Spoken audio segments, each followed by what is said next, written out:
All right, guys, so we got some bombshell updates here on Israel and the United States' war on Iran, as it looks like Israel might not be able to keep this up for as long as they had previously thought. So the headline here from the Wall Street Journal in this report is Israel is running low on defensive interceptors. So what are they talking about here? They say Israel is running low on defensive aero interceptors, according to a U.S. official, raising concern about the country's ability to counter long-range ballistic missiles from Iran if the conflict isn't resolved soon. And I'm going to show you guys some videos of Tel Aviv over the last couple of days, as it seems like they've been getting absolutely pummeled. They continue, though. They say the U.S. has been aware of the capacity problems for months, the official said, and Washington has been augmenting Israel's defenses with our own systems on the ground, at sea, and in the air. So in other words, number one, first question, why would you have greenlit this war of aggression against Iran if you knew that you had capacity problems to defend from Iran's retaliatory strikes? That's question number one. Number two, what does this second part of this sentence tell us? Well, it tells us Israel cannot fight this war without the United States. If we were not supplying them, if we were not funding them, if we were not putting our own systems in the region to help intercept the missiles from Iran, then Israel would be completely fucked at this point. But they continue. They say, since the conflict escalated in June, the Pentagon has sent more missile assets to the region, and now there is concern about the U.S. burning through interceptors as well. They say neither the U.S. nor the Israelis can continue to sit and intercept missiles all day, said Tom Carrico, the director of the Missile Defense Project at the Center for Strategic International Studies. So both the United States and Israel are running low on our missile defense capacity right now. We apparently knew this for months. We still chose to greenlight the war against Iran. Now, maybe this is just the United States and Israel underestimating Iran. Maybe they thought they could take out more of Iran's firing capacity in the initial strike that they launched by surprise in the middle of negotiations on a potential Iran nuclear deal. I don't know. But we're in the position that we are right now. And the damage to Israel right now is, I think, unprecedented in their entire history. So I'm going to show you guys a couple different videos that have been circulating around from Tel Aviv and other regions. So let's go ahead and click on this one here. I mean, this is in the middle of a city center, guys. Massive explosions next to high-rise buildings going off here. We've also gotten word, at least claims from Iran, that they have struck multiple, key military and intelligence targets inside of Iran or inside of Israel, including, IDF headquarters, Mossad headquarters, etc. We also had a picture here, and I'll talk about this more here in a second, but this is a hospital inside of Israel that was either reportedly directly struck or they struck military and intelligence assets that were surrounding it, and there was damage to the hospital, but I'll follow up on that here in a second. One more video of significant damage to a high-rise building there. They also managed to strike the stock exchange inside of Israel as well, so a couple more examples here in this thread. So Iran struck the Soroka Hospital, the main medical center that receives Israeli army casualties from Gaza. So we'll get to more of that again here in a second, but you can see extensive damage on this hospital here that reportedly was struck directly. I don't know if that's the case or if it just took damage from the surrounding area. But number two, the Israeli Stock Exchange building in Ramat Gan, east of Tel Aviv. I mean, this is massive damage here. Look at the impact here. Just absolutely demolished. Another one here, the house of is the Israeli former minister of the environment apparently took some damage. We have a Palestinian here behind the camera who is documenting full scenes from the fall of a missile in Ramat Gan. I guess you can see it kind of going up there. And then further along in this video, we see the strike actually come down and hit, and then he takes cover. I mean, look at all of the interceptor missiles going up in the air. And these are extremely expensive, by the way, for Israel. I mean, we're talking about potentially tens, if not hundreds of millions of dollars a day that are being spent to shoot down these missiles coming from Iran. And even then, again, it's not enough.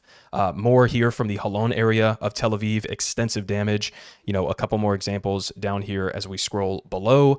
Continuing on again on the hospital, this is one angle of, I guess, one wing of the hospital that reportedly took damage. I don't see where the impact site is here, or if this is just collateral damage from a different strike that took place nearby. But I'm just going to say this in terms of the claim that Iran directly targeted a hospital, which if that is the case and Iran directly and intentionally bombed this hospital, that's a war crime. Straight up, let's call it as it is. It is when Israel does it. It is if Iran did it as well. But just as a reminder, as I'm seeing guys like Elon Levy here freaking out, saying apocalyptic scenes at the Soroka hospital. Iran targeted it, a civilian hospital. Suddenly, all of these Israeli spokesmen, all of these Israeli politicians, both in Israel and then also U.S. politicians and the media here, are making this the headline story. They are suddenly finding their appreciation for international law, for human rights, for the rules of war, after Israel, just as a reminder, has attacked dozens of hospitals inside of Gaza. They cut off medical aid, forcing, just as one example, child amputations without anesthesia at a mass scale. They've kidnapped and tortured doctors. They've burned patients in their beds. They executed medics, burying them in mass graves, and then tried to cover it up and lie to the world about it. And they've used hospitals in Gaza as military bases. So to some extent, it's like, this is the world that you made. So, objectively speaking, if Iran intentionally targeted a hospital, yeah, that's illegal. That's a war crime. But to see the reaction from Israelis, it shows you they do not view Palestinian lives as equal to their own. When this happens to them, it's a horrific and a brutal act of terrorism. When it happens to Palestinians in Gaza, well, they had it coming, right? Or it was a valid military target because we believe that Hamas was operating underneath in a massive, sprawling command and control center that we can never provide any verifiable evidence for.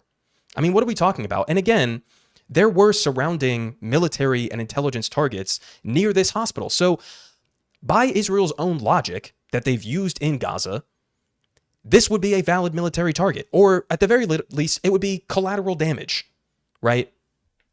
I mean, continuing, these are the 35 hospitals that have been targeted by the Israeli occupation through bombing, arson, destruction, and forced out of service during the genocide in the Gaza Strip. 35 hospitals. Can we have the same energy that I'm seeing from these Israeli spokesmen? And also, as a reminder, here from Ryan Grimm, and we covered this a while back, but Bezalel Smotrich, the finance minister in Israel, openly declared that the IDF has a formal policy of conducting a campaign against the civilian rule in Gaza, not militants, not just focusing on the military infrastructure. We are eliminating ministers, officials, money changers, and elements of the economic and governmental system. This is an openly declared policy by Israel of going after civilian infrastructure and civilians. He openly says this. So let's not pretend as if Israel has some sort of moral high ground to claim in this equation, even just by a direct comparison. They've already attacked and damaged a hospital in Iran. Where were the headlines? Where was the 24-hour news coverage from the U.S. mainstream media when this happened just a couple days ago? This was 2 days ago, guys. Did you guys hear about this other than like on a channel like mine? Israeli strike damages hospital in West Iran. I mean, again, it's ridiculous. So I'll leave it at that. Now, moving on here to the latest from Donald Trump. We have here from the Wall Street Journal again. Trump reportedly told senior aides late Tuesday that he approved of attack plans for Iran, but was holding off to see if Tehran would abandon its nuclear program. People familiar with the deliberation said. Now, I don't know what he means by abandon their nuclear program. Does he mean completely eradicate it, even the civilian side of it, right? To have civilian energy, nuclear energy, or to have research? I don't know if that's what he means. I mean, that seems to be what the previous U.S. policy was zero enrichment whatsoever, even for civilian purposes. I don't know if that's what he means. If that is what he means, then that's definitely not going to happen, and we're going to continue to spiral towards war. But they say he approved attack plans. He approved attack plans, and he's holding off to see what would happen. Now, also important to remind ourselves, guys, just a couple weeks ago, the top Iranian negotiator, one of the top officials in the Iranian government, Ali Shimkhani, who was recently just killed by Israel in the surprise attack, he was doing an interview with, I believe it was CNBC or MSNBC, and he very clearly stated, we are ready to come to an agreement such that Iran would never have a nuclear weapon. We will only use our nuclear program for civilian purposes. We will allow for international inspectors to come in, to look at everything, to make sure we're following in line with that. We will give up all of our, higher enrichment and get rid of that. And all we want in exchange is to remove the sanctions, right? That's what he said. And Israel killed him. They killed him. So it's not as if there wasn't some sort of a deal on the table where we could have peacefully come to an agreement that Iran would never get a nuclear weapon. That was on the table. And Israel and the United States blew up the fucking table. So it's just insane to me that we have Trump floating the idea of like, well, maybe they need to come back to the negotiating table. There is no fucking table. And there's not even any negotiators because you killed them. So what are we talking about here? Another point that they point out in this article is that the U.S. has been beefing up its forces in the region. A third U.S. Navy destroyer has entered the Mediterranean Sea, and a second U.S. carrier strike group is heading towards the Arabian Sea. The Pentagon says the moves are defensive. Defensive. Okay. They say the Iranian Supreme Leader, Ayatollah Ali Khamenei, said that his country wouldn't surrender, as obviously a couple days ago, Trump in all caps tweeted out unconditional surrender and warned that any U.S. military intervention would bring irreparable consequences. And, he's not wrong, right? Obviously, the U.S. still has troops in Iraq and Syria, all surrounding in the region, especially as we're bringing more in with these carrier strike groups and the like. Iran has the capacity to inflict hundreds, maybe thousands of potential casualties of American soldiers who are in the region. So this isn't a joke, guys. This is definitely not, a bluff from Iran.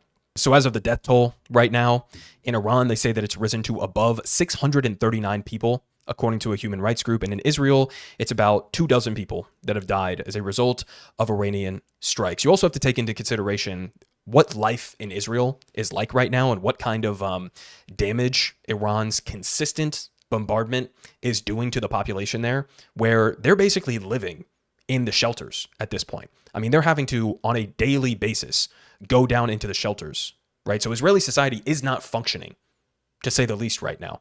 And it seems like part of what Iran's strategy was to use some of their less sophisticated missiles towards the beginning of this to try to overwhelm and to deplete the Israeli air defense systems, which it looks like they were successful in doing that based on the reporting we just read. And then now they're lowering the amount of missiles they're sending over, but they're more powerful and they're more precise munitions that Iran is using. And I think that you can see that in some of the videos that have leaked out from Israel. Now, we also had this report here from Ken Klippenstein. Trump secretly greenlit the Iran war. Israel wants regime change, and the U.S. is fine with that, according to his sources. Now, my read on this, kind of from the beginning, the second that Israel blew up the talks and engaged Iran in an offensive act of war, an act of aggression, from that instance, it seems like it was inevitable that the U.S. was going to get directly involved in this with our own military forces. Why do I say that? Well, because it's very clear that Israel cannot fight this war by themselves. Their main objectives, at least as we've heard, is to fully dismantle Iran's nuclear program, to deplete Iran's ballistic missiles, of which they have thousands and thousands of, and to do regime change. Israel cannot do any of those three things without the United States. And so if Trump was working with Israel behind the scenes during the negotiations, and he said, yeah, go ahead with the strike, then that seems to me like from the jump, he was willing to commit the U.S. to a direct war with Iran. Because again, Israel does not have the capacity to completely destroy Iran's nuclear program or their ballistic missiles or to do regime change by themselves. They don't have that capacity. They don't even have the capacity to defend their own territory from Iran without massive help from the United States. And even that's not enough to prevent them from sustaining significant damage. So again, it seems like from the beginning, after they blew up these talks and attacked Iran, the march towards the U.S. getting directly involved in this, the march towards a full-blown war, significant escalation from even what we're seeing right now, seems like it was almost inevitable. Unless, I guess the only alternative that I've seen floating around is that Trump, being the idiot that he is, may have genuinely believed, or maybe Benjamin Netanyahu told him or convinced him, that if Israel struck Iran and engaged Iran in war, that would somehow increase the likelihood of Iran folding on certain measures of the negotiations or something like that. If that's what he genuinely believed, then he's dumber than I thought, which is saying a lot. Now, we also have here from Trump, as pointed out by Jennifer Griffin, He says two very simple words: unconditional surrender. That means I've had it, okay? I've had it. I give up, no more. They had bad intentions. The three for 40 years, they've been saying death to America, death to Israel, that to anybody else they didn't like. They were bullies, they were schoolyard bullies, and now they're not bullies anymore, but we'll see what happens. Look, nothing's finished until it's finished. War is very complex. A lot of bad things can happen, a lot of terrorism, and so I don't know. I wouldn't say that we won anything yet. I would say that we sure as hell made a lot of progress. So there's a lot of this that's like, I don't even know what the fuck he's trying to say. Maybe you guys can tell me, but one thing here that I think is interesting. He says, for 40 years, Iran has been saying death to America, death to Israel. It's just amazing to me how little historical literacy we have in this country, as if Iran hates the United States and Israel because we are free people and we love democracy and free markets or whatever, as if they don't have a reason to hate us, as if we haven't been interfering with their country decade after decade after decade, threatening regime change, engaging them in acts of aggression for decades. I mean, you could go all the way back to the 1950s when the US and Britain overthrew the democratically elected government of Iran that then stood in place for some years and then was overthrown by the Islamic Revolution. But I mean, we've been meddling in this country consistently, since at least the 1950s. Maybe you could argue even before that. So the notion that it's they just hate us because they ain't us, or they hate us because of our precious values and Western society or something. It's bullshit. And Iran is somehow the bully in this equation, right? Combined, the US and Israel, just over the last couple of weeks and months here, have been bombing Iran, Syria, Lebanon, Gaza, the West Bank, Yemen. We could go on. They're engaging all of their neighbors, Israel is, in hostile acts of aggression. They're occupying parts of Lebanon. They're occupying parts of Syria. The idea that Iran is the bully here, it's a joke. It's a joke. And Israel wants to play this game of, or portray themselves as it's a David versus Goliath, right? Israel being the David and Iran being the Goliath. It's I don't think that David, in the story in the Bible, had fucking nukes. I don't think that David was backed up by the most powerful military force on earth. Right? If anything, Iran would be the David in that kind of a narrative. But, there you have it from Donald Trump. We also have more here, worries in the Pentagon again about low critical munitions. This may be a partial reason to believe that maybe a strike could be avoided directly from the United States, basically just because we don't have enough to deal with the consequences of that. So, interesting here. They say, I only want one thing. Iran can't have a nuclear weapon. That's it. Trump told reporters on Wednesday, if only there was some sort of a negotiation that could have been had in order to prevent them from getting one.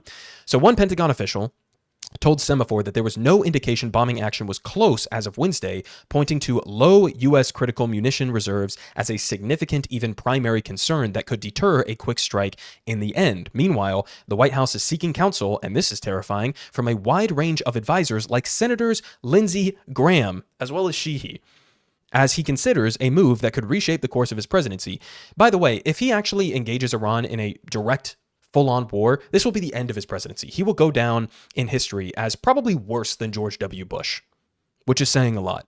They're also hearing from what one Republican lawmaker called so-called influencers who have no influence, and that includes apparently Tucker Carlson and Steve Bannon. Now, I never thought that I would say this in my life, but please, for the love of God, in this one instance, Donald Trump, listen to Tucker Carlson. Listen to Steve Bannon, right? You'll never hear me say that again. But in this one specific instance, listen to Tucker Carlson and listen to Steve Bannon and go plug your fingers in your ears and go la la la la la anytime you see Lindsey Graham in your immediate vicinity. That's what needs to happen. Continuing, we also have some just phenomenal statements coming out from Europe. This one here, Germany's Merz saying, if Iran returns to the negotiating table, there would be no need for further military intervention. If Iran returns to the negotiating table. Remember when we also saw that initial tweet that was put out by the German Foreign Ministry? It was put out after Israel launched the war, but before Iran had even retaliated, and they put out something saying, we condemn Iran's indiscriminate attacks on civilians. It's they haven't even responded yet. And you guys are already declaring that Iran's retaliation is an act of aggression. It's just insane. As pointed out here by your logic, they were at the fucking negotiating table when this started. What is the point of even saying this? Anyone moved by this bullshit lacks the capacity to remember things that happened more than a day ago. And he's exactly correct. I saw similar statements also coming out from like European Union officials condemning Iran and saying they need to come back to the negotiating table. I mean, it's just, it's crazy, guys.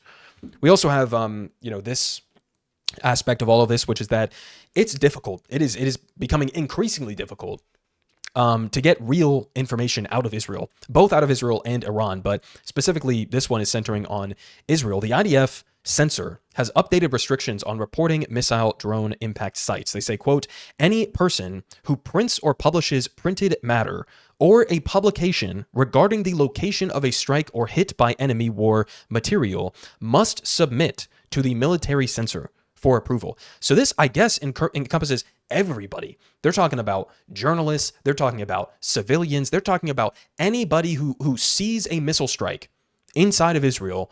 You have to give that footage to the Israeli military censors for approval.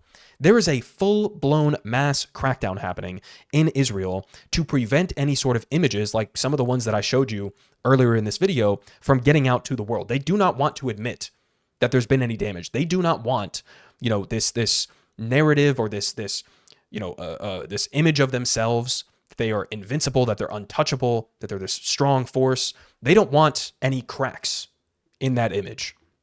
We also have here from Amit Segal that Israel has now detained a photographer for Al Jazeera after police say that he revealed the exact location of one of the Iranian missile strikes. They're now arresting journalists, photojournalists, for just photographing what's happening on the ground in front of them. This is insane, guys.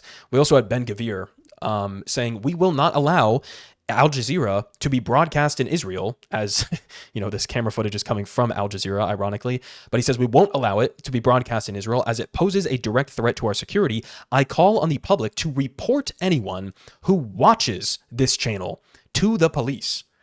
So he's not only calling for Al Jazeera to be completely shut down, he's calling for anybody who even watches Al Jazeera to be reported to the police and I guess presumably arrested. This is the length that they're going to. We also have just a couple more things here as I finish off.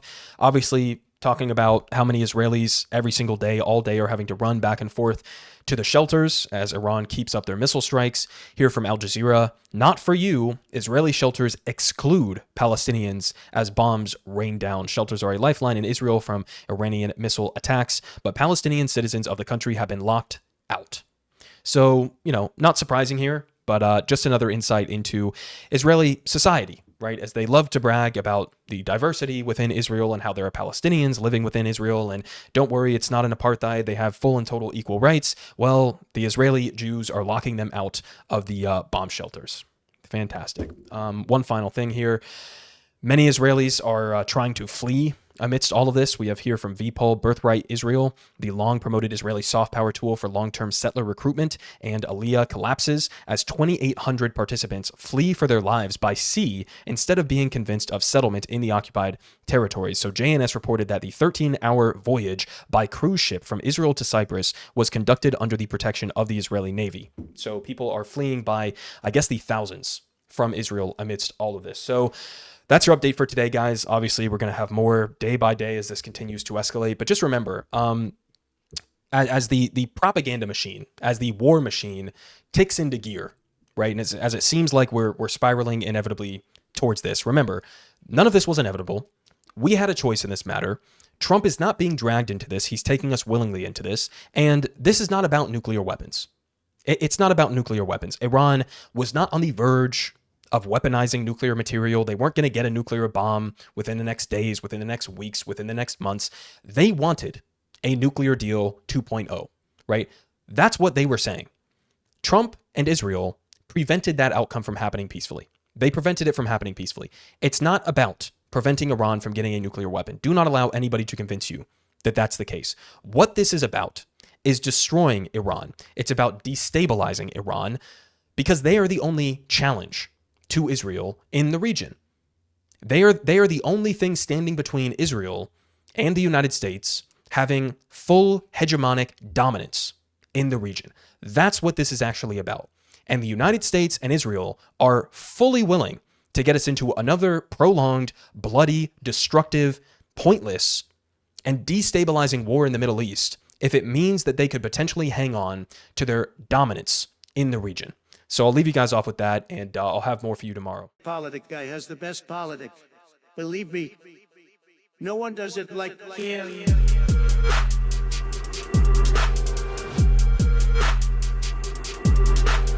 Believe me, everyone is saying